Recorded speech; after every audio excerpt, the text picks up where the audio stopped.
Okay, Programming 11, we're here to take a look at how you can make a little drawing thing so that when you click and drag the mouse, you can end up getting some nice lines, I guess. So if you click and drag in this sketch I've made, you can get a nice sort of squiggly line going on here. I'm not sure what I'm making. I think I'm going to make it an elephant. Here's the trunk. Yes, oh dear. And I need tusks. Oh gosh. Here's an eye. We got the ear here. I don't know what's happened to my elephant. It needs a little tail.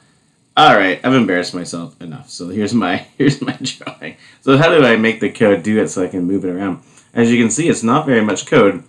So this is the main thing here in the mouse dragged function.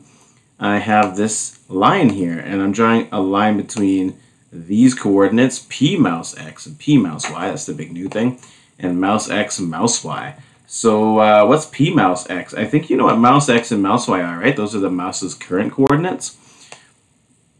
So P mouse X and P mouse Y are the mouse's previous coordinates last frame. So what we're doing is drawing a line between where the mouse just was a 60th of a second ago to where it is right now. So that's going to leave a trail behind as we go. Notice that in addition to that, we're not clearing the screen. I have background for sure, that's there, but it's in the setup. So I sort of set my backdrop, my page color to white, and then I don't clear it ever again. That way the line stays. If you were to clear it, if I put background 255 here, you can see what will happen. It's constantly redrawing the background. So like you just see that last little bit of the line left behind. It doesn't accumulate, if you will. It doesn't stay on the page because it's getting constantly erased. You can kind of see it doing something there, but it's not accumulating. So in this sketch, we're not going to have any background in the draw function. It's going to be in setup.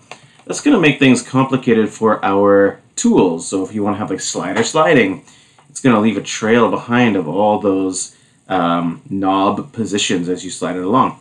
So you do need to put a backing to your tools. So we call that the toolbar in the assignment description. So it could be as simple as a rectangle you draw behind your tools, and then that will act as sort of a clearing mechanism for that area where your tools are. But the actual whole sketch itself will not be cleared, so that your kind of canvas area will get accumulate drawing stuff on it. So that's how you draw a little squiggly line in processing, and you're going to have to combine this with your other code and a few other things that are coming up in order to make this whole drawing program. But here's a piece of the puzzle for you, and hopefully that is making sense. Okay, thanks, Programming 11.